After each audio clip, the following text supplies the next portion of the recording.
איזה טיפוס, כל הכבוד, הגעתם אל פסגת ההר.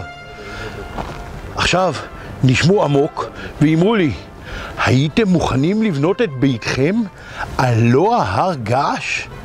בואו איתי ואראה לכם. אנחנו נמצאים קילומטר מעל פני הים, על הר געש אמיתי. אל תדאגו, הר געש רדום. הרבה הרי געש יש כאן באזור. הנה, יכולים לראות את החרמון.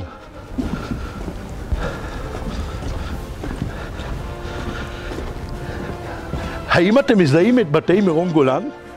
את שרידי ההתפרצות הגדולה?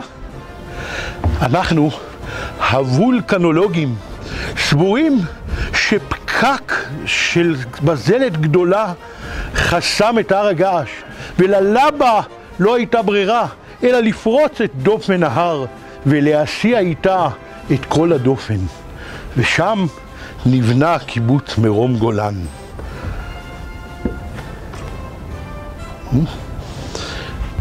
אני מציע שתסתובבו קצת באזור, תראו כמה הרי געש יש, אבל אל תשכחו ללחוץ על המשימה שלכם.